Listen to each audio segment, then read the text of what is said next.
Mesdames et messieurs, bonsoir et merci de suivre le flash d'information de 18h sur les antennes de la télévision du Burkina. Le président du Faso poursuit sa visite en Chine hier dans la matinée. Roch Marc Christian Kaboré a visité la Grande Muraille de Chine, considérée comme la plus grande œuvre architecturale jamais réalisée par l'homme. Bâtie depuis des siècles, cette forteresse est longue de plus de 6000 km, 600 km. C'est aujourd'hui la meilleure carte postale de la Chine. Pour le président du Faso, c'est un exemple de courage et de solidarité du peuple chinois.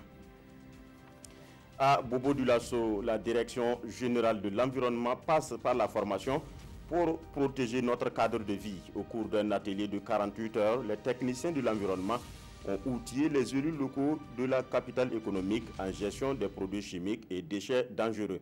Les formateurs ont aussi échangé avec les décideurs locaux sur la Convention de Stockholm en matière de la préservation de l'environnement. Autre formation, mais cette fois-ci sur la lutte contre l'excision. Les travailleurs sociaux sont donc à l'école des meilleures pratiques contre les mutilations génitales féminines. Les meilleures techniques d'approche, de répression et de dissuasion sont alors données aux travailleurs de l'action sociale pour plus d'efficacité dans leur lutte contre les MGF. Le Capitole a rendu un dernier hommage ce matin au sénateur John McCain, décédé le samedi dernier aux États-Unis. Comme lors des décès de John Kennedy et de Rosa Parks, John Kennedy a reçu des honneurs sous la coupole du Capitole, un hommage rare uniquement réservé aux grands personnages de l'histoire américaine.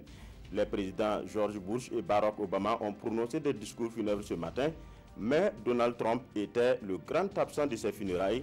C'est l'ennemi juré du défunt sénateur. Voilà, c'est tout pour ce flash. Merci de nous avoir suivis. L'information revient à 20h avec Peggy Ouedraogo.